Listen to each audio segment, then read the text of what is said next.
Hey everyone, Steven here, and today I'm reviewing the new Samsung G50A IPS panel monitor, which is an upgraded version of the previous G5VA panel monitor. The G5 review I did on the channel is my most popular video to date, and for good reason, as that monitor can be a great deal, especially with discounts. I was a little worried that this new version wouldn't be a big upgrade and rather Samsung just trying to capitalize on the previous G5's popularity, but I'm happy to say this is a great monitor with upgrades worth the extra $120 to $170, depending on if you can get this on a discount. With that being said though, like all of my other reviews, I'm going to cover the specs first before getting into what I like about this monitor, what I don't like about this monitor, and then wrapping everything up. The Samsung G50A is a 27-inch 1440p IPS panel monitor with a 165Hz refresh rate and a 1 millisecond gray-to-gray response time. This has a minimum brightness of 280 nits and a typical brightness of 350 nits. This does list HDR10 here, but it doesn't list the nits. Based on the typical nits here though, I'm assuming that this is going to be a peak brightness of 400 nits. This isn't certified HDR by VESA, so the listing on this seems kind of vague. Next, the static contrast ratio is 1000 to 1, and this has mega dynamic contrast ratio, which usually means it's over 1,000,000. This is something I see companies do though that I don't like, as this is a vague marketing terminology with no actual numbers behind it.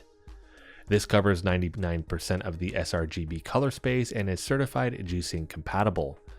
With the colors, this is 8-bit color, but not 10-bit color for HDR use, which I originally thought was due to the ports, but Samsung's spec page shows this has 1 billion color support, which would be 10-bit color compared to the 16.7 million with 8-bit, so I'm not quite sure what's going on here. Maybe it's just a misprint, but regardless, you can't actually enable 10-bit color with this panel, unfortunately. I've noticed Samsung is really bad at making sure they have all the information on their website for these monitors, and I frequently have to contact the company to get the info on the product. For Amazon listings, I've noticed all the tech companies I buy products from have lots of inaccurate or missing information from their product specifications across the board, so I'm not sure what's going on with that either. An example of this is the video that I've been showcasing where Amazon's listing for this shows that this has HDMI 2.1 for the port, and then you look at the Samsung listing on their website and it says HDMI 2.0. I think this is a mix-up with the G70A versus the G50A. For ports though, you will find one HDMI 2.0 port and one DP 1.2 port. I'm assuming this is actually DP 1.2A even though it doesn't list it, which is what the Samsung G5VA panel monitor has. This doesn't have built-in speakers, but you do have an audio input for headphone jack or speakers if you're going to use them, and this also has a thumb drive, so if you need to update the firmware. For panel adjustments, you have a height adjustment of 4.7 inches, which translates to 3.25 inches from the bottom of the panel to your desk at the lowest setting, and roughly 8.15 inches from your desk to the bottom of the panel at its highest point. This can swivel 30 degrees to the left or to the right, and then it can tilt 2 degrees forwards and 22 degrees backwards, and this can actually pivot 92 degrees towards the right and 2 degrees towards the left. The mold here is the same that you will find on the 4K G70A, but without the RGB lighting on the front corners or the back ring. The ring on the back is blue and snaps together and then locks in place to hide the monitor mounting plate, which I originally thought had to be screwed in, but it doesn't. It just locks right into place, so no need for screws here. And last, this is wall mount compatible with a 100mm by 100mm pattern. Moving on though, let's look at what you will find in the menu. The menu button is a single button, which you will find at the bottom center of the panel. Something different here though, compared to the G5 or G7 monitors I've tested, is there are 3 buttons next to this, which are for quickly switching between 3 different panel setting profiles. Once you're in the menu, you will find the same look as the other Odyssey monitors. I won't cover everything in the menu, but I do want to highlight some things here. Starting in the game tab, you will find adaptive sync, which when enabled will allow you to turn G-Sync compatibility mode on in your NVIDIA control panel. It won't allow you to change anything else though outside of black equalizer and virtual aim point if on. If you turn adaptive sync off, you can adjust the refresh rate, response time, ultra wide game view, and low input lag. I won't cover all of those settings I just mentioned, but I do want to cover response time, which has standard, faster, extreme, and extreme motion blur reduction. Doing the UFO test, again, I don't have the pursuit camera setup, so this is solely based off what my eye can see because my camera won't pick it up properly, but standard looks the same as it does with adaptive sync on. Faster starts to have a little bit of inverse ghosting, extreme is even worse, and extreme motion blur reduction gets rid of that, but at the cost of peak brightness with the monitor, meaning it'll get really dim. Next, the ultra-wide game view is something I haven't seen on any of the monitors I've reviewed, and this adjusts the aspect ratio from 16:9 to 21:9, but in doing so it creates black bars at the top and bottom. This makes the screen size roughly 25.5 inches, and this actually changes the highest resolution to 1080p. Moving on, we have the picture tab, and there you will find the presets, which for that you have custom, FPS,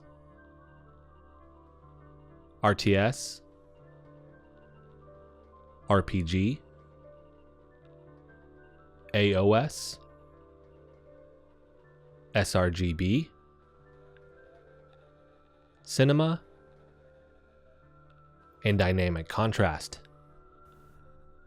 I've personally been using the RTS preset, and once you've chosen a preset or set that to custom, you can adjust the brightness, contrast, and sharpness.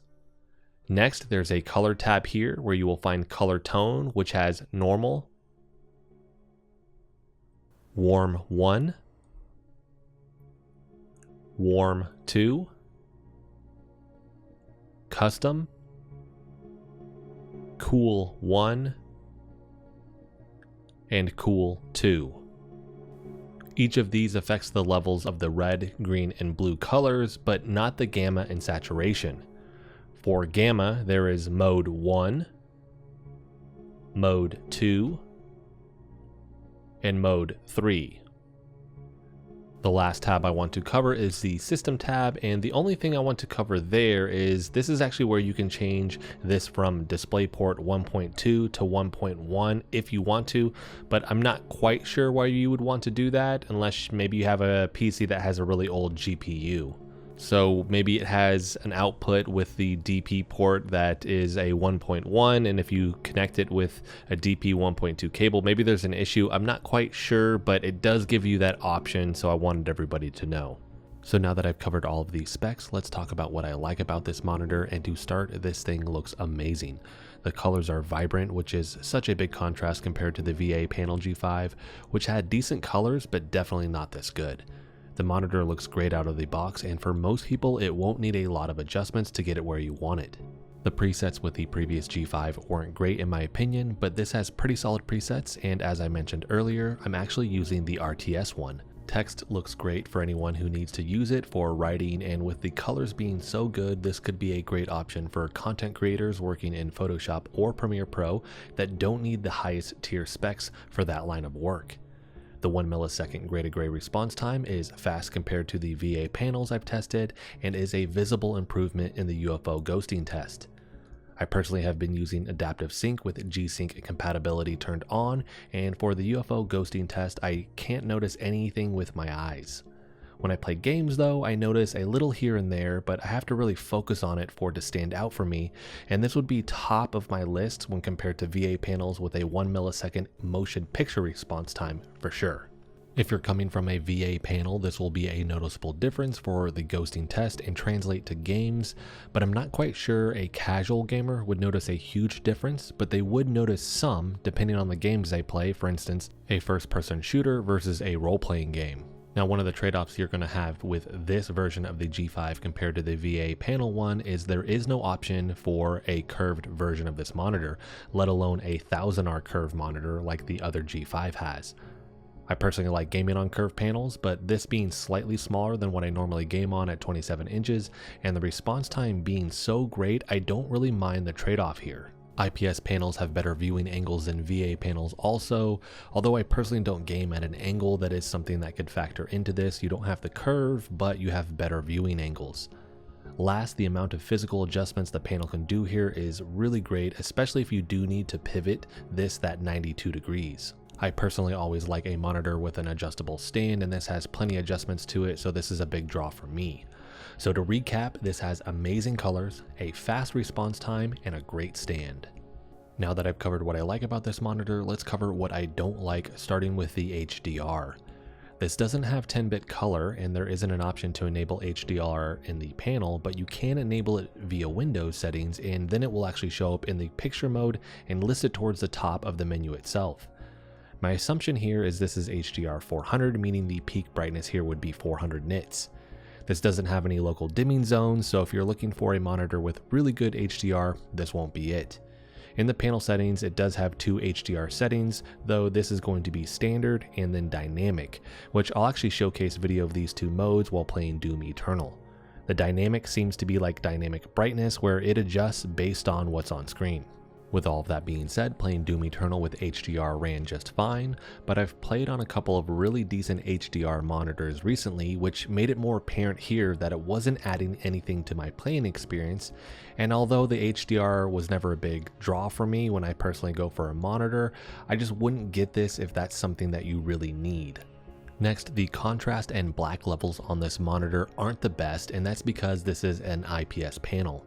A VA panel will typically have a better contrast ratio and deeper blacks, but it won't have the same colors or viewing angles as an IPS panel. I'll have a link in the description for a video covering the differences between these panel types if you want more information. With this though, it was more apparent in certain games, so I had to spend some time adjusting the brightness levels to get it comfortable for my eyes. In some games like Destiny 2, the blacks look great in certain areas and then washed out in others.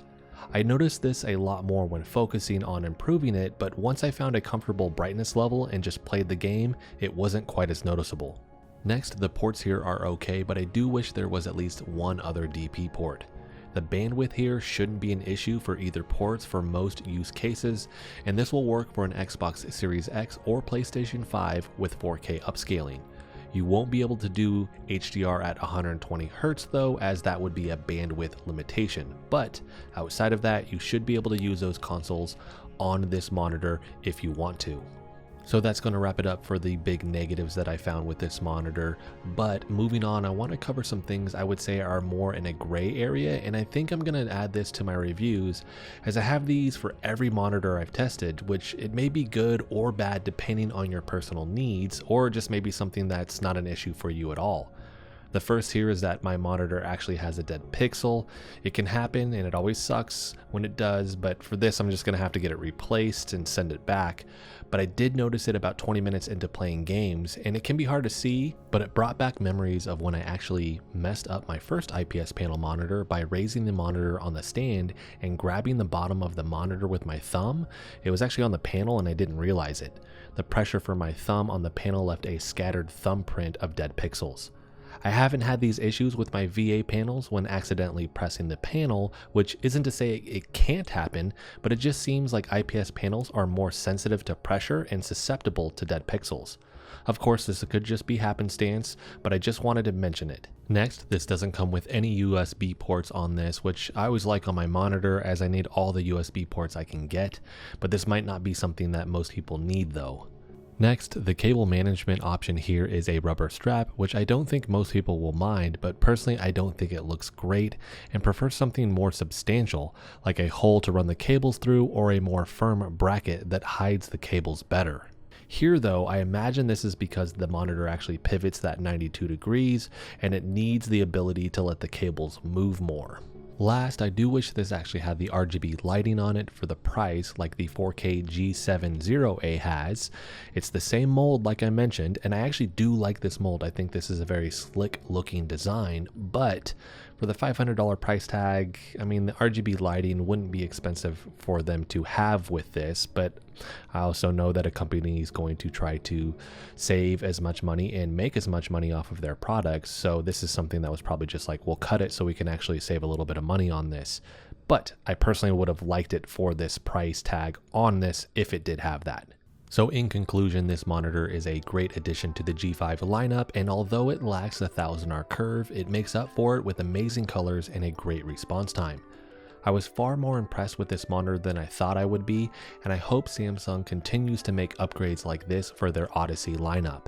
If you have any questions about this monitor, let me know in the comment section, and I'll have a link for this in the description as well if you want to pick this up. Well, that's going to be it for this video. Hopefully this helps you with your purchasing decision. If you like the video, hit the like button for me. If you want to continue to follow along with all my content, hit the subscribe button for me. And as always, thanks so much for watching, and I'll see you in the next video.